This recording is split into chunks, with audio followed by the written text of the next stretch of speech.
Torcedor rubro-negro, a temperatura subiu de vez no ninho do urubu.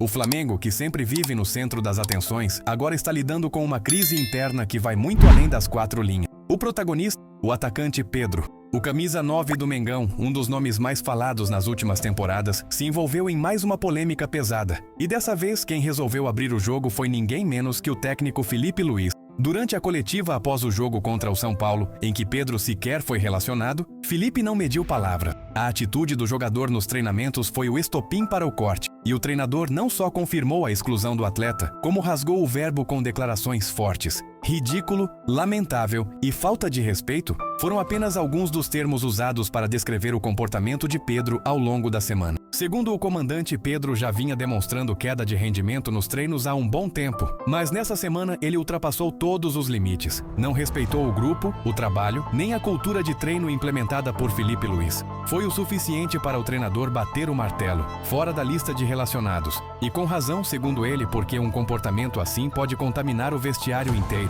E se alguém achou que Felipe estava exagerando, ele deixou claro que a decisão foi tomada em nome da disciplina e do comprometimento coletivo. Não importa o status do jogador. Se não respeitar o grupo, vai sobrar. A atitude dele foi taxada como nociva, perigosa para o ambiente interno do elenco. Com esse posicionamento duro, Felipe Luiz deixou claro que não está ali para fazer média com ninguém.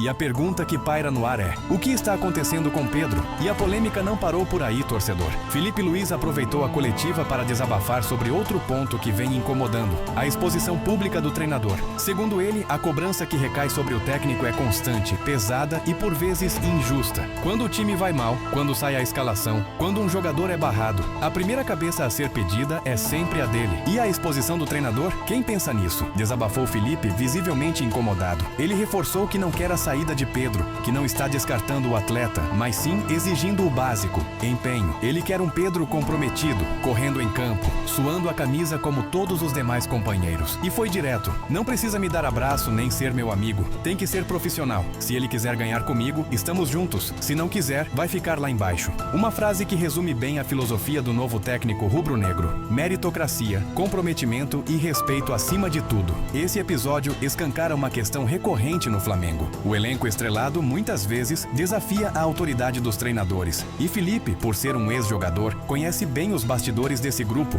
Ele sabe quem se entrega e quem está apenas de corpo presente. E agora, como comandante, parece disposto a mexer onde for preciso, mesmo que isso envolva nomes consagrados como Pedro. A atitude de Felipe pode ser o divisor de águas. Ou o grupo abraça de vez a nova filosofia, ou novas crises virão à tona. O vestiário do Flamengo já viveu de tudo nos últimos anos: títulos, brigas internas, trocas de técnico e muito mais. Mas agora o momento é de definição. O comandante foi claro, e Pedro está com a bola nos pés, mas fora do gramado. E aí, torcedor rubro-negro, você acha que o Felipe Luiz fez certo ao expor Pedro publicamente? Ou deveria ter resolvido isso nos bastidores? Quero ver sua opinião nos comentários. Flamengo pode lucrar alto com venda de Richard Rios. Enquanto o mercado da bola pega fogo com rumores e negociações intensas, um nome começa a se destacar nos bastidores do futebol sul-americano. Richard Rios, volante do Palmeiras e da seleção colombiana, virou alvo de gigantes da Europa. Mas o que poucos perceberam é que essa possível venda pode render um valor milionário ao Flamengo. E não, o clube carioca não está negociando o jogador. Ele só precisa assistir de camarote. O volante colombiano, que ganhou destaque com a camisa do Verdão, atrai olhares da Europa, especialmente da Roma, tradicional clube italiano que, segundo o jornalista Gianluca Di Marzio e a CNN Brasil, já abriu conversas. A oferta inicial seria na casa dos 25 milhões de euros, mas o Palmeiras espera receber pelo menos 30 milhões de euros, aproximadamente 195 milhões. E aí entra o Flamengo. Mesmo sem ter mais vínculo técnico com o atleta, o clube tem direito a uma fatia dessa venda. Isso graças a dois fatores fundamentais: o mecanismo de solidariedade da FIFA e um percentual de direitos econômicos mantido pelo rubro-negro no momento da transferência de Rios para o Guarani em 2022. De acordo com o regulamento da FIFA, clubes que contribuíram para a formação de um atleta entre os 12 e 23 anos recebem uma porcentagem em futuras transferências internacionais. Richard Rios passou 4 anos no Flamengo, o que garante ao clube carioca 2% do valor da negociação, 0,5% por ano. Além disso, o Flamengo manteve 6% dos direitos econômicos na negociação com o Guarani. Ou seja, se a venda for concluída nos valores desejados pelo Palmeiras, o Flamengo embolsaria cerca de 15,6 milhões, um valor considerável, especialmente se levarmos em conta que o clube não precisou mover uma palha na negociação atual. Esse caso mostra como decisões bem feitas nas categorias de base e em negociações podem render dividendos no futuro. A política de manter percentuais de jogadores que ainda estão em formação ou que podem valorizar tem se mostrado estratégica. E não é a primeira vez que o Flamengo lucra com ex-atletas formados em sua base ou que passaram por seus times de transição. É uma prova de que, mesmo em vendas menores, garantir uma participação futura pode significar milhões entrando no caixa do clube anos depois. Quando Richard Rios chegou ao Flamengo, poucos imaginavam que o colombiano se tornaria protagonista de uma das transferências mais lucrativas, ainda que indiretamente para o clube. Revelado jovem no ninho do Urubu, ele ficou por 4 anos nas categorias de base, tempo suficiente para garantir um vínculo importante, que hoje se traduz em dinheiro. Na época, Rios era tratado como uma aposta. Mostrava técnica, mas não conseguiu se firmar entre os profissionais. Como ocorre com tantos outros jovens, acabou sendo repassado ao Guarani em 2022 para seguir seu desenvolvimento fora do clube. Na teoria, aquele seria o fim da relação entre ele e o Flamengo. Mas não foi bem assim. A diretoria manteve 6% dos direitos econômicos do jogador, além dos 2% assegurados pela FIFA como clube formador. Um movimento discreto, mas estratégico. Pouco tempo depois, Richard viraria titular no Palmeiras, se destacaria no cenário nacional e passaria a ser cobiçado por clubes da Europa. Desde sua chegada ao Verdão, o colombiano evoluiu rápido, com presença física, disciplina tática e capacidade de atuar em diferentes funções no meio-campo, virou peça-chave no elenco de Abel Ferreira. O desempenho chamou a atenção. Além da Roma, clubes da Espanha e Inglaterra monitoram a situação, e isso pode elevar ainda mais o valor da negociação. Para o Flamengo, quanto maior o valor final, melhor. Se a venda for fechada por 30 milhões de euros, o clube pode receber cerca de 15,6 milhões. Se o leilão esquentar, essa quantia pode subir ainda mais e sem o menor custo técnico. É uma entrada limpa nos cofres rubro-negros. Esse tipo de operação, formar, liberar com percentual e colher os frutos no futuro, tem sido cada vez mais adotada por grandes clubes do Brasil. O Flamengo, com sua estrutura e visibilidade internacional, se destaca como um polo atrativo para jovens talentos, especialmente estrangeiros. Casos como o de Rios servem como argumento para futuras negociações com garotos e seus empresários. Sair cedo pode fazer sentido, desde que com inteligência. Também é uma lição para os torcedores. Quando um jovem promissor é vendido por um valor aparentemente baixo, há muitas críticas, mas se houver cláusulas bem amarradas, o retorno pode vir de forma inesperada. Foi o que aconteceu aqui. O caso de Richard Rios mostra que no futebol moderno, os bastidores são tão importantes quanto o desempenho em campo, e saber negociar pode valer tanto quanto saber driblar. Agora fica a dúvida: será que mais clubes brasileiros deveriam seguir esse exemplo? Ou será que o Flamengo foi apenas feliz por ter apostado no jogador certo, mesmo após a saída? A sua opinião ajuda a entender como a torcida vê essas movimentações.